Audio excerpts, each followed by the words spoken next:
चलिए बिस्मिल्लाहिर्रहमानिर्रहीम, lecture number 45 calculus B of. और आज का लेक्चर भी दो हिस्सों में मुश्तमिल है, एक चैप्टर 16 की एंडिंग और एक चैप्टर 17 की स्टार्टिंग। चैप्टर 16 बेसिकली था मनी लॉन्ड्रिंग एक्ट के हवाले से। What is money laundering? Converting illegal money to legal, dirty money to clean, या फिर हो सकता है black money to white. Financial institution की डेफिनेशन आपके पास पेपर में 4 नंबर का पूछ चुका है और अल्लाह माफ करे, देख लो, नो एक्सप्लेनेशंस, जस्ट रट्टा। फाइनेंशियल इंस्टीट्यूशन पढ़ा, देखा इंक्लूडिंग ऑफेंस, दो बातें कर दी। बुक रीडिंग आपने क्या किया, ऑफेंस तो याद हो जाएगा, फाइनेंशियल इंस्टीट्यूशन को याद करना जरा, तो आपको पता चलेगा कि भैया और भी बहुत हिंदी दी है। तो पहले वो 4 नंबर का पूछ चुका है, अरे 4 नंबर के 7 नंबर की मैं चीज को पूछ रही हूं, वो पूछ चुके पास, तो दोबारा पूछ सकता है। यहां से स्ट्रेट फॉरवर्ड रटने वाला सवाल आएगा, केस स्टडी यहां से नहीं आने वाली, ठीक है। हम चलते आगे, punishment for money laundering. Punishment for money laundering का मतलब ये है कि आप जिसने मनी लॉन्ड्रिंग की तो साबित हो गई।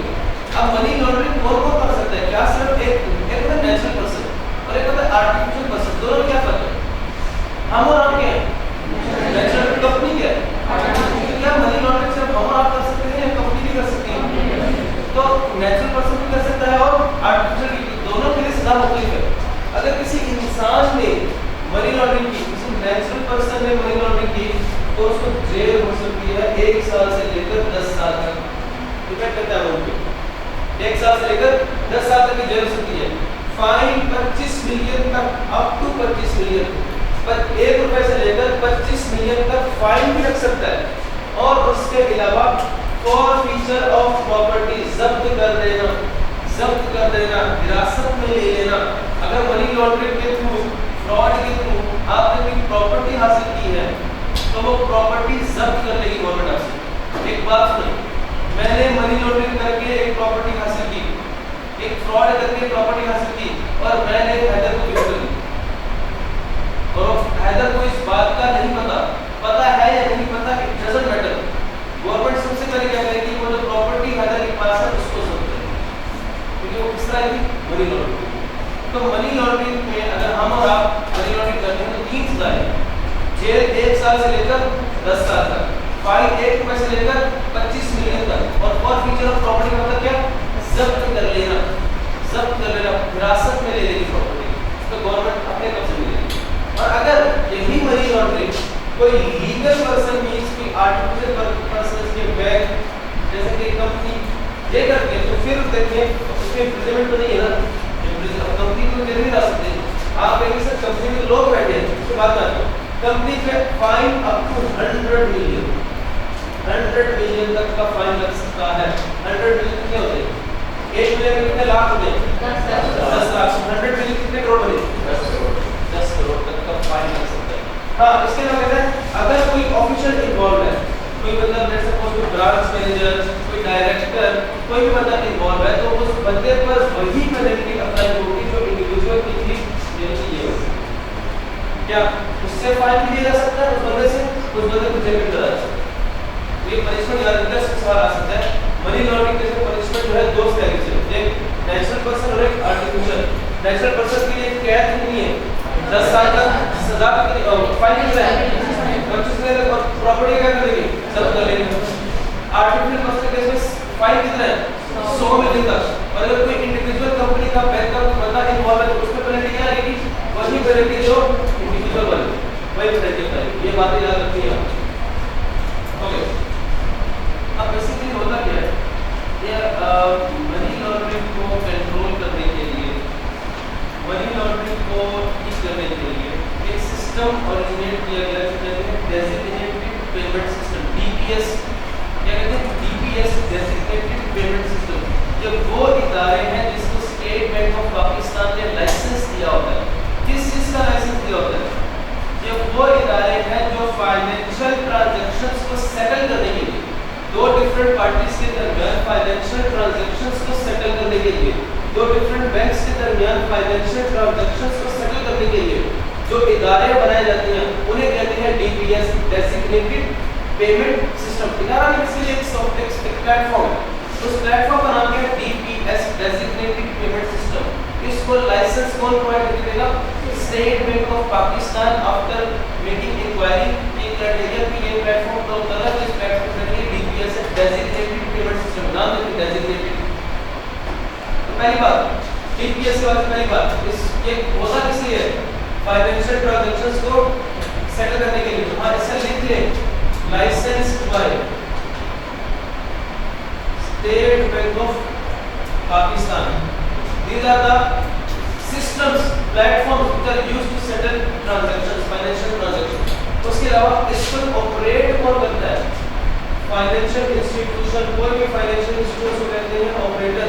यानी कि बैंक जो है वो एक प्लेटफॉर्म है ट्रांजैक्शंस को सेटल करने के लिए। अब बैंक किस सिस्टम की बेस पर ट्रांजैक्शंस को सेटल कर रहा है? पैसे रिसीव कर रहा है, पैसे पे कर रहा है, किस सिस्टम की बेस पे? डीपीएस की बेसिस पर। और बैंक को लाइसेंस इसने दिया होगा एसडीपी ने, और जो इस डीपीएस सिस्टम को चला रहा है यानी कि बैंक, तो बैंक को क्या करेंगे? कौन सी पार्टी है? ऑपरेटर। ऑपरेटर चलाने वाले क्या कहते हैं? ऑपरेटर। वो ऑपरेट उसको ऑपरेटर कहते हैं। बेसिकली कोई भी फाइनेंशियल इंस्टीट्यूशन जैसे कि बैंक हो सकता है। बैंक हो क्या था? बात क्लियर है? कुल मिला के बातें बोलिए। डीपीएस है क्या? एक सिस्टम है, प्लेटफॉर्म है जो फाइनेंशियल ट्रांजैक्शन सेटल करता है। कौन लाइसेंस देगा? एसडीपी। ऑपरेट करने वाले का नाम क्या होगा? ऑपरेटर। कॉमन एग्जांपल क्या है इसकी? फाइनेंशियल इंस्टीट्यूशन यानी कि बैंक।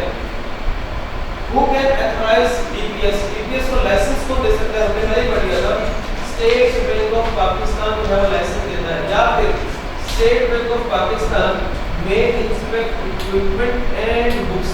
वो लाइसेंस देने से पहले आपके सॉफ्टवेयर को, आपकी इक्विपमेंट्स की इंस्पेक्शन करेगा और आपकी बुक्स की इंस्पेक्शन करेगा कि बुक्स क्लियर है कि नहीं।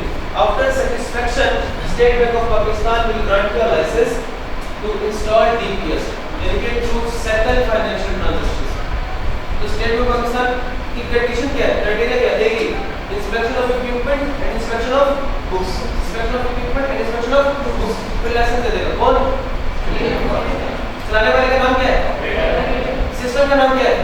डीपीएस। बेसिकली इक्विपमेंट को जो State Bank of Pakistan inspect करता है, कौन सा क्या? Make sure there is no delay in transaction. ये बात ठीक है। इंस्पेक्ट इक्विपमेंट का मतलब क्या है? Make sure there is no delay in transactions. Foreign transaction settle हो जानी चाहिए, डिले नहीं आना चाहिए। There is no delay in transaction. और बुक्स की इंस्पेक्शन क्यों करता है? ये ऑलरेडी आपके बुक्स प्रॉपर्ली मेंटेन है कि नहीं है, ऑलरेडी आपको फ्रॉड तो नहीं हुआ, तो इसलिए इंस्पेक्शन बुक्स की है। जो समझने वाली बात है वो है operational arrangement to be made by operators. Operator कौन है? बैंक। बैंक ने क्या क्या अरेंजमेंट करते हैं? तो चार किस्म के काम बैंक ने लाजमी करते हैं डीपीएस इंस्टॉल करते हुए। चार काम क्या है? सबसे पहले देखिए पार्टिसिपेशन इन डीपीएस। पार्टिसिपेशन का मतलब है terms and conditions to enter DPS. Participation का मतलब है टर्म्स एंड कंडीशंस, टीएनसी होता है terms and condition to enter DPS. Operator का काम क्या है? Participation in DPS, terms and conditions को फुलफिल करना। दूसरा काम क्या है? Rights and liabilities of operator and participants. Participants कौन है? हम और आप जो बैंक के थ्रू ट्रांजैक्शन करवाने चाहते हैं। बैंक ऑपरेटर है और जो जिनका पैसा जो सेटल करवाना चाहते हैं उन्हें कहते हैं पार्टिसिपेंट्स। तो आप ये दोनों के, बैंक के और हमारे और आपके राइट्स एंड लायबिलिटीज ऑपरेटर के भी और पार्टिसिपेंट्स के भी डिसाइड करते हैं। ऑपरेटर का मतलब देखिए बैंक, पार्टिसिपेंट्स कौन? हम और आप। दो बातें क्या? ऑपरेशनल अरेंजमेंट ये आ सकते हैं। What are the operational arrangement made by the operator? Operational पहली बात क्या है? पार्टिसिपेशन इन डीपीएस मतलब क्या है? टर्म्स एंड कंडीशंस सेट करना। राइट्स एंड लायबिलिटीज की ऑपरेटर के भी और पार्टिसिपेंट्स की भी। तीसरा काम क्या है?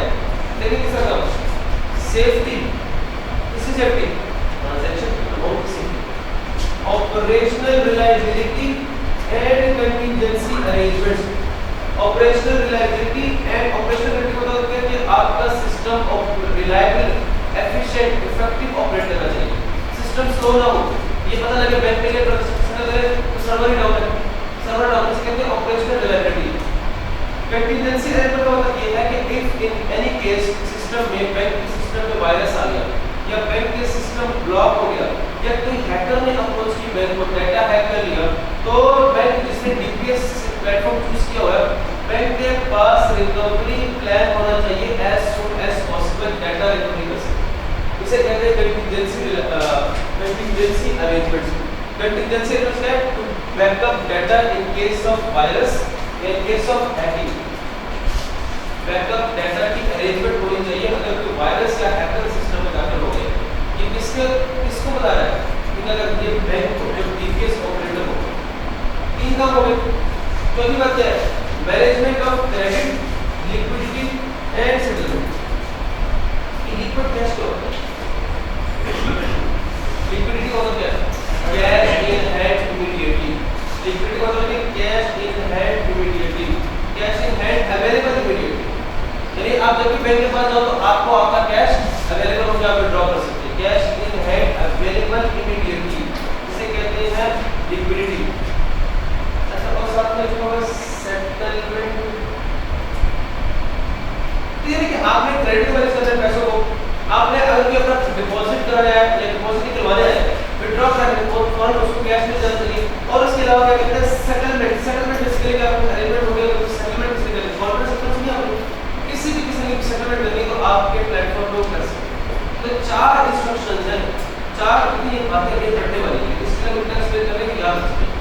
ऑपरेशनल अरेंजमेंट्स में made by operator, DPS operator, bank के लिए चार बातें क्या है? सबसे पहली बात participation in DPS, rights and liabilities of operator and participant, safety, operational reliability and contingency arrangement. और number 4 management of credit, liquidity and settlement. Basically है सेटलमेंट रिस्क, तो पूरा लेंगे सेटलमेंट रिस्क। सेटलमेंट रिस्क ज्यादा हो जाए या लो हो जाए? लो रिस्क लो, सेटलमेंट रिस्क चारों क्या है? बताइए क्या करें? बताइए।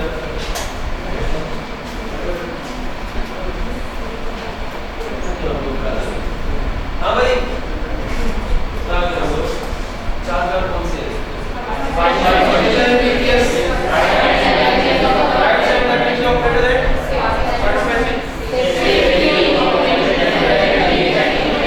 सेफ्टी, ऑपरेशन रिलायबिलिटी है। Number 4 management of credit, liquidity and settlement risk. ये चार बातें याद रखिएगा, कोई भी आ सकता है। मुफ्त के नंबर है ये, मुफ्त के ऐसे लिख के आएंगे, पूरे नंबर मिल जाएंगे। आगे देखिए, रेवोकेशन ऑफ डीपीएस या State Bank of Pakistan once आपको लाइसेंस दे दे, क्या दिए गए लाइसेंस को रिवोक कर सकता है? बिल्कुल रिवोक कर सकता है। Revocation of DPS, state bank में रिवोक डेजिग्नेशन या लाइसेंस की बात होती है। किन बेसिस पर 5 हालातों का क्या है ये बोल रहा कि कब स्टेट बैंक ऑफ पाकिस्तान दी गई इजाजत कैंसिल कर देगा। पहला काम ये आपने क्या किया? There is violation of terms and condition. क्या कहते हैं जब तक इसको? पार्टिसिपेशन। टर्म्स एंड कंडीशंस की वायलेशन होगी, कोई वायलेशन नहीं। DPS ceases to operate effectively as DPS, और इफेक्टिवली ऑपरेट नहीं कर रहा। टर्म्स एंड कंडीशंस की वायलेशन, टर्म्स एंड कंडीशंस की वायलेशन, इफेक्टिवली ऑपरेट नहीं कर रहा। ऑपरेटर यानी बैंक ने फॉल्स या फिर मिसलीडिंग इंफॉर्मेशन प्रोवाइड की थी while obtaining licence. Licence obtain करते वक्त एफपीसी जाने के वक्त गलत इंफॉर्मेशन दिया गया। नंबर 4 ऑपरेटर बैंक जो है वो वाइंडिंग द प्रोसेस में है। वाइंडिंग द प्रोसेस क्या होता है? बंद होना, बंद होना, बैंक बंद होने के करीब है। And number 5 state bank consider it in public interest. State bank को पब्लिक इंटरेस्ट पे लगता है कि बेहतर होगा अगर हम इसका लाइसेंस वो कर देंगे। ये वो 5 जो बातें हैं जिनकी बेसिस पर स्टेट बैंक ऑफ पाकिस्तान दी गई इजाजत को रिवोक कर सकता है। क्या है वो 5 हालातों का? क्या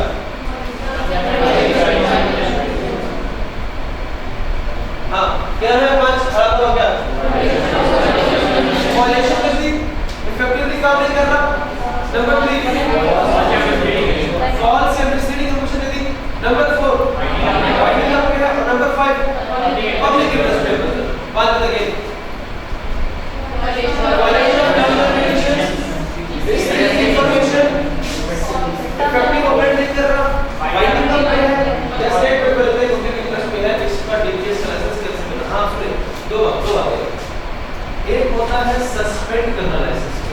एक होता है रिवोक जनरल लाइसेंस, दोनों में फर्क है। अगर आपको सफाई का मौका दिए बगैर फौरन सस्पेंड, फौरन का लाइसेंस खत्म होगा, सस्पेंड कर देंगे। और अगर आपकी सफाई देने का मौका सुनने के बाद लाइसेंस खत्म करना उसे कहते हैं रिवोक।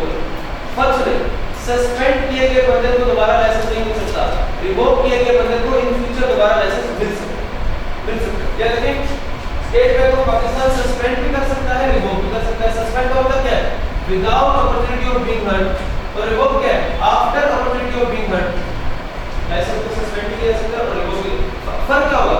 सस्पेंड वाले को दोबारा नहीं मिलेगा, रिवोक वाले को दोबारा फ्यूचर में शायद मिल जाए। ये बात साथ ऐड कर दीजिए। कैसा मुश्किल है, बड़ा करना पड़ेगा। आज 17 को बात करो 17